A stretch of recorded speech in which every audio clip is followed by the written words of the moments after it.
Greg Tepper and Greg Powers here on National Signing Day 2023, breaking down the biggest news of the recruiting world on recruiting's biggest day.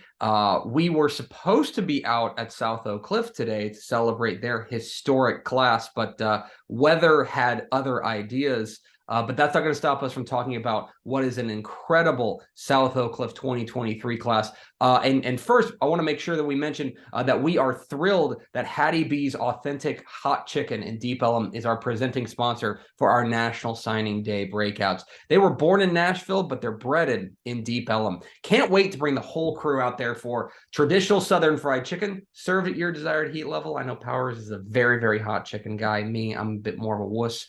Pimento mac and cheese, collard greens, cheese grits, so much more. Go visit them at 3000 Main Street or go to HattieB.com or call 469-425-8110 to place your order today. Thank you to Hattie B's for sponsoring our coverage.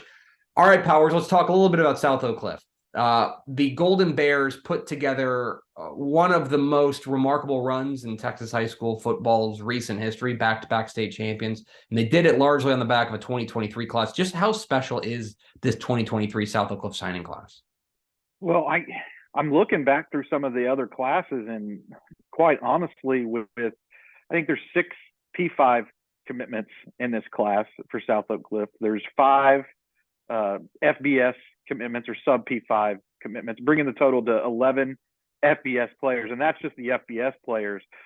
This may be the best single class at a high school that I've ever seen, as far as sending players to the next level. It's really cool what they've done. They sent 2 offensive linemen to TCU. You've got Big Mike Naredo Stoker Jr., who played right tackle for them, 6'6", 290, 300 pounder, and then playing right next to him, also going to TCU. They called him Bubba, Breon Ramsey Brooks. Bubba is a massive dude at around 400 pounds, 6'5", just a guy that a stonewall, a guy that you can't get around. So you have 2 going to TCU. You got 1 going to Texas A&M, Javon Thomas, 2 going to Texas, 2 going to SMU, and 2 going to North. Just like they're sending multiple kids to the same school. It's just crazy. It is a remarkable signing class. When you take a look overall, they're sending 6 guys to play at the Power 5 level. You mentioned that.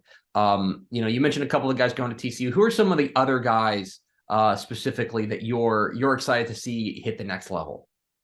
Well, I'm going to concentrate specifically on the University of Texas. We didn't mention them in that first little kind of hit piece right there, talking about like some of the top guys.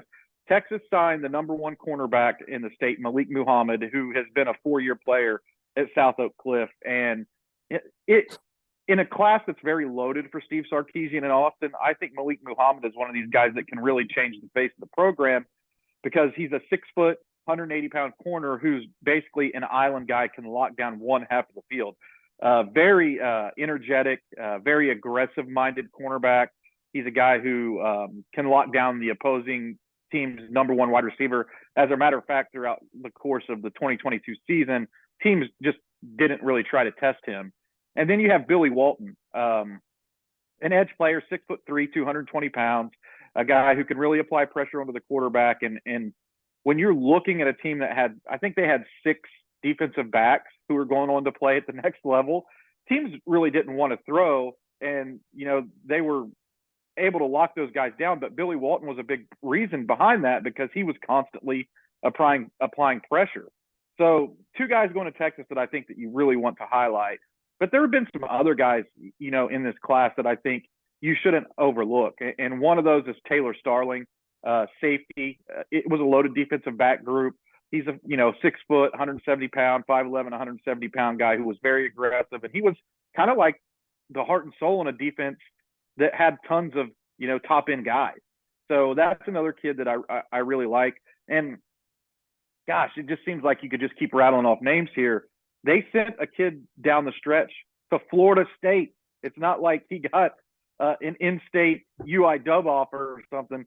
They had a guy that signed late with Florida State, and Dylan Brown Turner, another key piece to that defense, 6'2", 200-pound linebacker safety type. He started playing safety when he was at Skyline, but kind of grew into that hybrid outside linebacker. He's that new age linebacker that can really cover and hit. So, I mean, how long do we have to talk about South Oak Cliff talent? Yeah, I know. It seems like we go on and on. I will say, though, that look, this is a historic 2023 class. We talked about it. What's the cupboard look like now for Jason Todd? I mean, we obviously would cover recruiting here in Texas, but also high school football. When you take a look at what's left for South Oak Cliff, do you think they have guys that can help them contend for another title for a three-peat in 2023?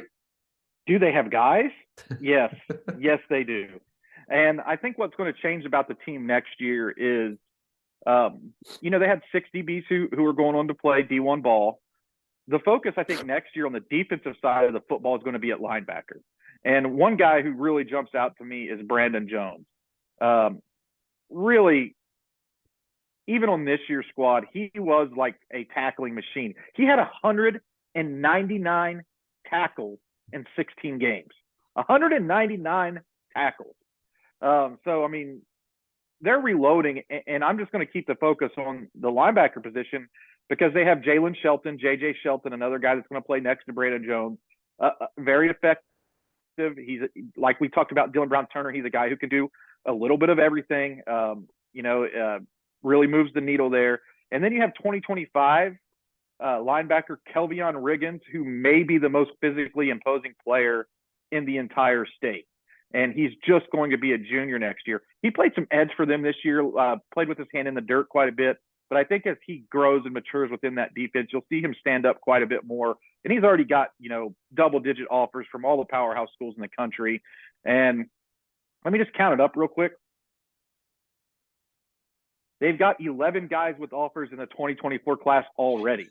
So South Oak Cliff is going to reload. They're going to be good again.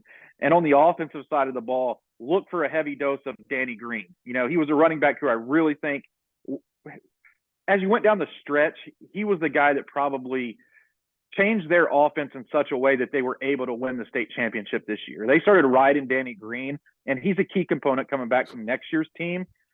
The question is going to be up front. What are they going to do to replace, those 2 big offensive tackles? And they have some guys in Jordan and Jaden Rowe and Zyler Miles who are going to step up, and I think they're going to be just fine. I think they'll actually, up front, they could be more athletic. Is that crazy to say? Yes, but everything we've said about South Oak Cliff has been crazy to say over this class and over the past couple of years. It's pretty remarkable what they've built down there at South Oak Cliff there at the Mecca, putting together a historic 2023 signing class, and the best still be yet to come. Powers, appreciate your time, my friend. Happy signing day. All right, thanks for having me.